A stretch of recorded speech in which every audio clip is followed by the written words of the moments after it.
జహీరాబాద్ పట్టణ సమీపంలో గల రెహమత్ నగర్తో పాటు డబుల్ బెడ్రూమ్ కాలనీల సమస్యలు జట్లమయ్యాయి. రోడ్లు, మంచినీరు, మురికి కాలువలు, అంగన్వాడీ, రేషన్ షాప్ తదితర సమస్యలతో ప్రజలు ఇబ్బంది పడుతున్నారు. అధికారులు, నాయకులు పట్టించుకోవడం లేదని వాపోతున్నారు. సిపిఎం పార్టీ ఆధ్వర్యంలో సోమవారం బస్తీబాట కార్యక్రమం నిర్వహించారు.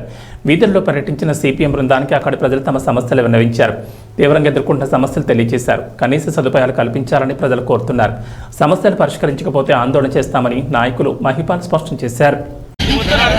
అవకాశం లేదు కదా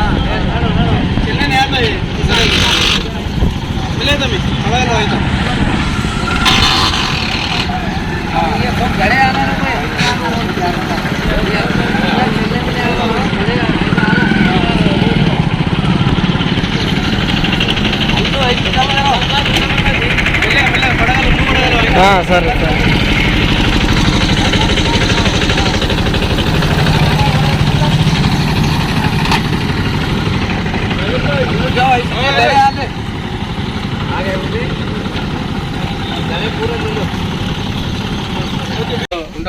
ఎన్ని రోజులకు ఒకసారి వస్తున్నాయి నీళ్ళు? పక్కకి మిషన్ పగిలిపోతుంది కదా. కరెంటు కరెక్ట్ వస్తుందా? కరెంట్ కరెక్ట్ ఉందా?